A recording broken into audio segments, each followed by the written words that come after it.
সামাজিক যোগাযোগ মাধ্যমে কয়েকটি ভিডিও আর ছবি ছড়িয়ে পড়েছে। একজন দাদার বয়সী মানুষ চুমু দিচ্ছেন শিশুদের। বিষয়টি এতটুকুতে সীমাবদ্ধ থাকলেই হতো, কিন্তু সমস্যা হলো চুমু দেওয়া হয়েছে শিশুদের ঠোঁটে, আর দাদার বয়সী মানুষটি হচ্ছে জামাতের আমির। প্রশ্ন হলো, এভাবে ঠোঁটে চুমু দেওয়া যায় কি? ইসলামে বাচ্চাদের চুমু দেওয়াকে উৎসাহিত করা হয়েছে, কিন্তু সেটি চিবুক, কপাল কিংবা গালে। রাসূলুল্লাহ সাল্লাল্লাহু আলাইহি সাল্লাম শিশুদের খুব ভালোবাসতেন। তিনি শিশুদের চুমু দিতেন, কোলে নিতেন, দোয়া করতেন, কিন্তু কোথাও নেই যে তিনি ঠোঁটে চুমু দিতেন। বরং শিশুদের সম্মানের শিক্ষা দিয়েছেন। এখন সব স্কুলে বাচ্চাদের শেখানো হয় গুড টাচ আর ব্যাড টাচ কি, অর্থাৎ কোনটি ভালো স্পর্শ আর কোনটি খারাপ স্পর্শ।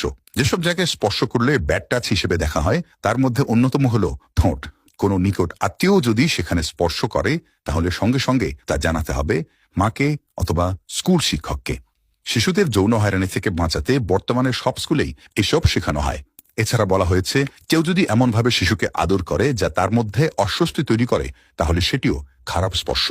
The power of your child's imagination বইতে ডক্টর শার্লট রেজনিক সতর্ক করে দিয়েছেন, ঠোঁট একটি যৌন উদ্দীপক জায়গা, সেখানে স্পর্শ করলে শিশুরা বিভ্রান্ত হতে পারে।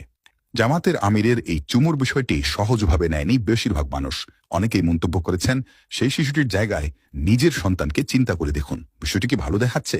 ভালো দেখায়নি বলেই শফিকুর রহমানের এমন আচরণ সহজভাবে নিচ্ছে না কেউই।